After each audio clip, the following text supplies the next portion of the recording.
யாக்கோபு 4வது அதிகாரம் 10வது வசனம் இப்படியாக சொல்கிறது, கர்த்தருக்கு முன்பாக தாழ்மைப்படுங்கள், அப்பொழுது அவர் உங்களை உயர்த்துவார். இந்த வசனத்தின் மூலம் நமக்கு என்ன தெரிய வருது அப்படின்னா, நம்ம ஆண்டவராக இயேசு கிறிஸ்துவுக்கு முன்னாடி நம்மளை தாழ்த்தணும்.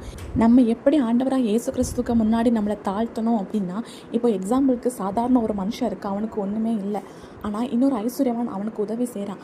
அப்போது அந்த சாதாரண மனுஷன் அந்த ஐஸ்வர்யவானுக்கு கனத்தை கொடுப்பான். அவன் வீட்டுக்கு வந்தால் உங்களால் தான் நான் வாழ்ந்துருக்கிறேன், உங்களால் தான் இந்த நிலைமைக்கு வந்திருக்கிறேன்னு சொல்லிட்டு அவங்கள புகழ்த்தி தன்னை தாழ்த்துவான். இதே மாதிரி தான் நம்ம ஆண்டவராக இயேசு கிறிஸ்துக்கு முன்னாடி நம்மளை தாழ்த்தணும்.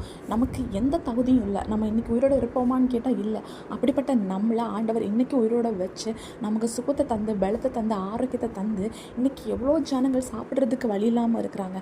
ஆனால் ஆண்டவர் நமக்கு நல்ல ஆகாரம், நல்ல உடைய தந்திருக்கிறாங்க. அது மட்டும் இல்லை, ஏசப்பா நம்மளை ஆசீர்வாதமாக இந்த உலகத்தில் வாழவும் வைக்கிறாங்க. அப்போ நம்ம ஆண்டவருடைய சமூகத்துக்கு போகும்போது நம்மளை தாழ்த்தி போகணும். ஏசப்பா, இன்னைக்கு எனக்கு உயிரை தந்திருக்கிறீங்க, பலத்தை தந்திருக்கிறீங்க, படிக்க முடியாது என்ன படிக்க வச்சிருக்கிறீங்க, இந்த உலகத்தில் வாழ வச்சிருக்கிறீங்க, இன்னைக்கு என்கிட்ட இருக்க அழகு ஆஸ்தி ஒன்றுமே இல்லை, இது எல்லாமே நீங்கள் தந்ததுன்னு சொல்லிட்டு அவர்கிட்ட நம்மளை தாழ்த்தும் போது தான் ஆண்டவர் நமக்கு இன்னும் கிருபையை தருவார், நம்மளை உயர்த்துவார். ஆண்டவர் உங்களை உயர்த்தணும் அப்படின்னா அவருடைய சமூகத்தில் தாழ்மைப்படுங்க, அவரை விசுவாசிங்க, அற்புதங்களை எதிர்பாருங்க. இயேசு கிறிஸ்துவின் நாமத்தில் ஆமென்.